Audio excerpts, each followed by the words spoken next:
Siempre es bien grato venir a sitios conocidos que representan a uno un espacio de amistad, de hermandad, de solidaridad, ¿no? Particularmente hoy estuvo muy movida la dinámica política en Venezuela porque se aspiraba que hoy las delegaciones tanto del gobierno nacional como de la oposición lograran firmar un acuerdo. El acuerdo no se firmó. Ya habían bastantes voces que hablaban de que la oposición tenía muchísima presión para no firmarlo. Parte de esas presiones están en la gira que inició la semana pasada el secretario de Estado Tillerson por acá por México, y que parte más allá de la narrativa que utilizan los medios de comunicación, buscaba acordar con los principales socios acá en la región qué acciones se pueden tomar contra Venezuela, pues porque ya lo comentaba el profesor Salvador y lo comentaba también Rosa. Hay dos cosas. Uno, el modelo que se viene desarrollando en Venezuela desde el año 99 hasta la fecha es un modelo que no tiene la gracia para el establishment, por lo menos regional, o me atrevería a decir mundial, pues. Eso de que a una población se le diga que se le deben de garantizar derechos, cuando la lógica regional, global, mundial, es que se privaticen derechos, de que se pague por la salud, la educación, el alimento, que para lograr mayor competitividad un país tiene que flexibilizar leyes laborales.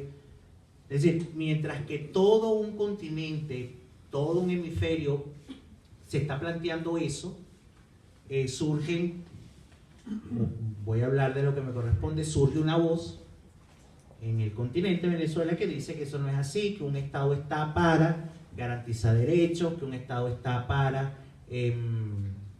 tomando la frase, tú lo mencionabas ahorita del Libertador, garantizar la mayor suma de felicidad social al pueblo. Entonces eso va a contracorriente y genera disonancia. Así como en su momento y actualmente todavía Cuba genera disonancia, como ciertas políticas que van tomando otros países soberanamente generan disonancia. Venezuela, bueno, se convierte en eso, pues en una piedra en el zapato, y a lo que hay que frenar. Yo pudiera aquí conversar con ustedes de los muchísimos logros y también de los muchísimos errores que seguramente la revolución bolivariana ha cometido, de las cosas que se hicieron bien, de las cosas que se hicieron mal, de las cosas que se hicieron o se deben de hacer mejor. Pero, y bueno, quizás hablarle de que próximamente, yo calculo que antes de marzo, en Venezuela se debe entregar la vivienda número 2 millones. Es decir, eso es algo inédito, me atrevería a decir, disculpen la petulancia, en el sistema solar, de que un gobierno le entregue al pueblo 2 millones de viviendas. Eso, entregarle al pueblo, pues personas que necesiten una vivienda se les entrega una casa. Hablarle, como comentaba el profesor Salvador, de la erradicación del analfabetismo, de que próximamente vamos a estar alcanzando el 95% de cobertura en adultos mayores en pensiones que están equiparadas a un salario mínimo, cosas que son inéditas en muchos países de la región. Pero fundamentalmente yo quiero centrar esta intervención en que el principal logro de esta nueva etapa que inició la Revolución Bolivariana con la muerte repentina del comandante Chávez y con la victoria que obtiene el presidente Nicolás Maduro en abril de 2013, es que a la fecha, hoy es 7 de febrero del 2018, en Venezuela está reinando la paz y al presidente Nicolás Maduro no lo han tumbado, no lo han derrocado, no. Ese es el principal logro. Creo, creo no equivocarme, no ha existido gobierno latinoamericano, ni siquiera el del comandante Chávez, más atacado y más asediado que el de Nicolás, del presidente Nicolás Maduro. En 5 años que va a cumplir ahorita en abril de gestión, ha tenido, por lo menos formalmente, que se reconozca 3 situaciones de subversión con las llamadas guarimbas: 2013, 2014 y 2017. Se han desmontado intentos de magnicidio y de golpe de Estado, por lo menos de golpes de Estado, por lo menos 3. En julio del año pasado, un levantamiento pseudo de guerrilla urbana, con claros rasgos de guerrilla de derecha, iniciado por un agente de policía. No sé si recuerdan las imágenes en prensa, un helicóptero que avalió la sede del Tribunal Supremo de Justicia y la sede del Ministerio Interior y Justicia, del Ministerio Interior. Entonces, bueno, el principal logro en definitiva del gobierno del presidente Nicolás es ese: haber mantenido la constitucionalidad en el país y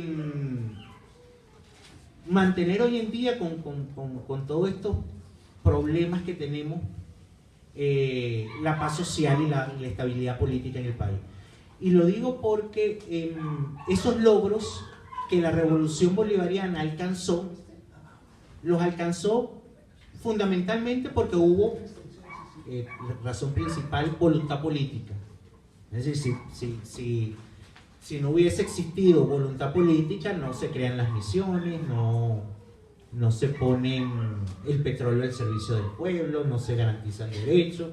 Es decir, la primera condición evidentemente es que hubo una voluntad política de la dirigencia, en este caso del comandante Chávez y de toda la dirigencia de la Revolución Bolivariana, que actualmente todavía está esa voluntad política, de hacerlo, de erradicar la pobreza, disminuir la desigualdad, otorgar educación,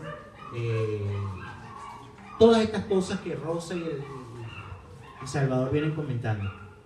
Pero fundamentalmente se logran porque hubo estabilidad. ¿Me entienden? Es decir, el comandante Chávez pudo gobernar. Hubo episodios concretos: el golpe de Estado, el paro petrolero en el 2002, los intentos de guarimba en el 2004, pero hubo una estabilidad política. Incluso hay un libro muy interesante que está publicando el CELAC, eso es el Centro Estratégico Latinoamericano de Geopolítica, tiene sede en Quito, se llama América Latina en Disputa, y ellos parten de la tesis, si no me equivoco, el autor es el doctor Alfredo Serrano Mancilla, de que por lo menos del año 2004 al año 2012 hubo en la región, pudiéramos hablar de la macroregión, la región latino-caribeña, o hablar de una subregión más pequeña en Sudamérica, hubo una especie de equilibrio en donde coexistían regímenes de derecha y regímenes de izquierda, sin inconveniente, respetando ese principio básico del derecho internacional de la igualdad soberana de los estados. Y eso facilitó muchas cosas. Pues miren, facilitó, por ejemplo, en la región, en el sur, que se creara la UNASUR. Y en la UNASUR convivía un Hugo Chávez con un Álvaro Uribe. Convivía un Rafael, un Piñera de Chile con un Evo Morales. Un Lula con un Tabaré Vázquez. Es decir, hubo en la región distintos pintas políticas, pero convivencia. Y eso evidentemente se reflejó en el caso venezolano en estabilidad. Una estabilidad que, bueno, permitió avanzar en todos estos escenarios. Esa estabilidad ni siquiera la ha tenido el presidente Nicolás Maduro. Yo recuerdo, el presidente Macri ganó las elecciones en Argentina, si no me equivoco, en diciembre del año 2015. Sí, ¿verdad? Creo que es más o menos esa fecha. Y lo primero que dijo el presidente Macri es que él prestaba el apoyo de Argentina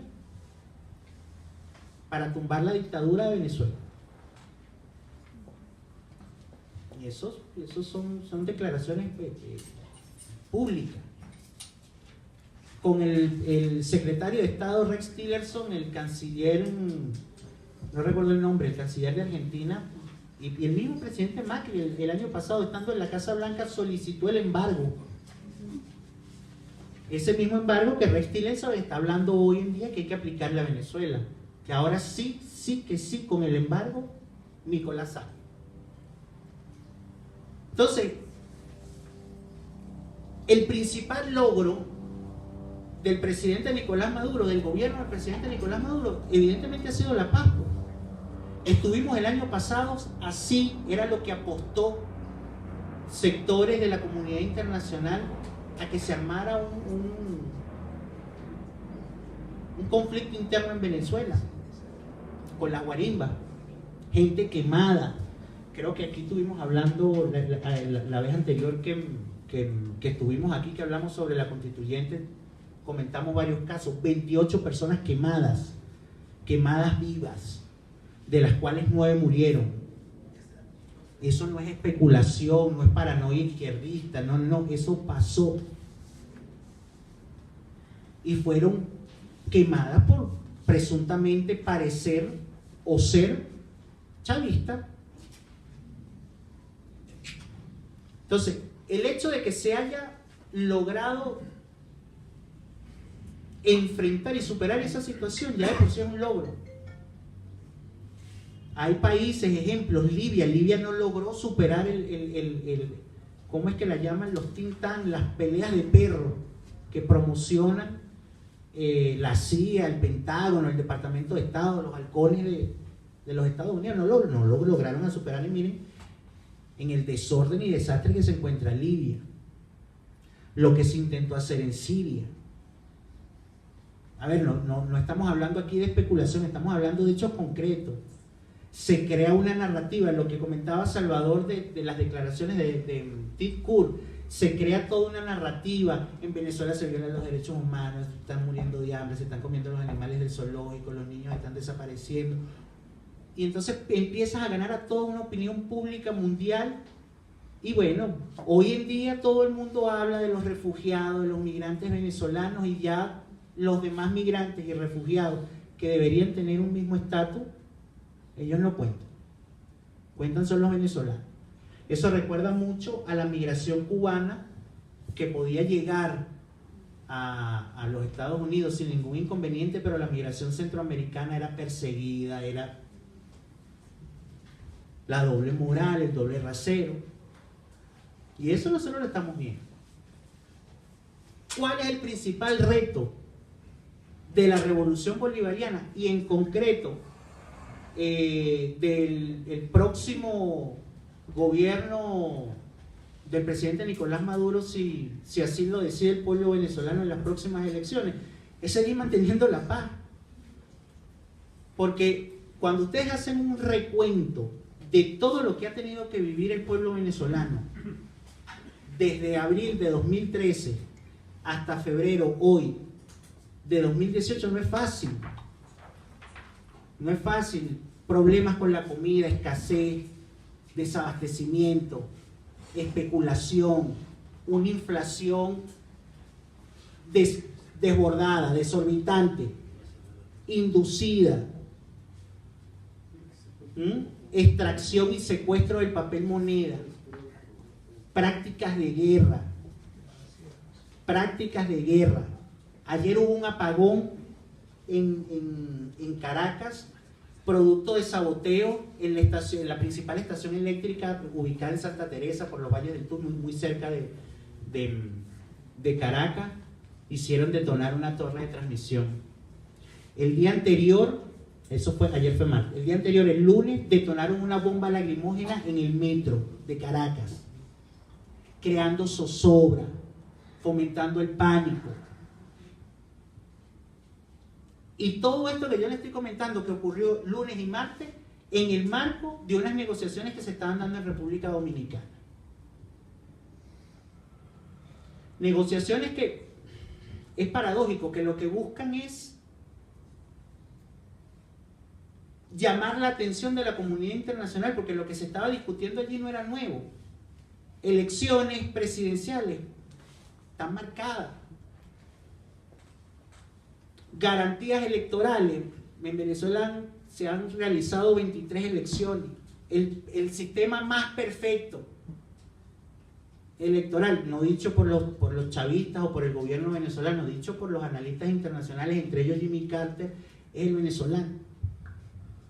Por cierto, sistema electoral que es el mismo, las mismas máquinas, el mismo software, todo es el mismo con el que ellos lograron obtener la mayoría en la Asamblea Nacional en el año 2015. Es el mismo, incluso hasta las mismas autoridades.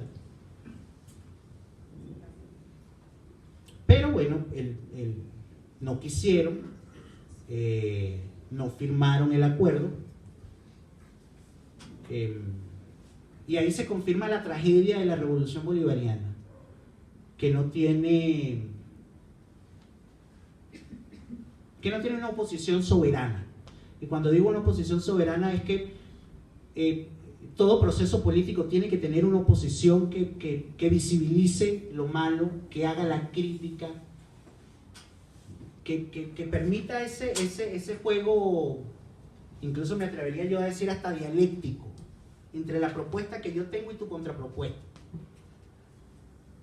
Pero para eso se necesita tener intereses patrios. Y quedó demostrado de nuevo hoy que la oposición venezolana no responde a los intereses de Venezuela, responde a los intereses, por lo menos ahorita, del gobierno de Donald Trump. El presidente de la Asamblea Nacional, en desacato, el año pasado se reunió con senadores y con el presidente Donald Trump solicitando las sanciones que hoy padece el pueblo venezolano. Eso en otro país se llama traición a la patria. Pero bueno, ellos lo hacen paradójico, ellos hacen eso para solucionar la crisis humanitaria que tiene en Venezuela. Hubo declaraciones, las pueden ubicar en internet, para la última semana de diciembre, dentro de las rondas de negociación que se dieron en República Dominicana, que el gobierno, una de las peticiones que estaba haciendo el gobierno venezolano para la mesa de negociación era de que la oposición solicitase o solicitara el levantamiento de las sanciones.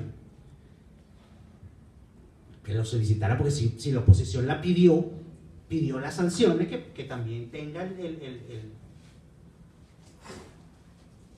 la responsabilidad de pedir que las quiten.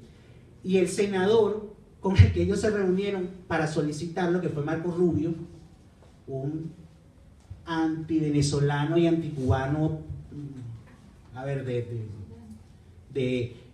ideológicamente centrado, un tipo de derecha bien cuadrado, lo dijo públicamente, que la oposición se bajara de esa nube, que bueno, pudiera venir el mismísimo Dios a pedirles a ellos que quitaran las sanciones y ellos no iban a quitar nada.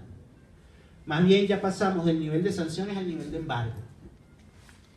Todo esto lo hace la oposición y lo hace el gobierno de los Estados Unidos supuestamente para solucionar los problemas, la crisis humanitaria que tiene Venezuela, producto del chavismo, de la narcodictadura, de Chávez, Nicolás, Diosdado, todos los rojos, todo esto que ustedes escuchan ahí.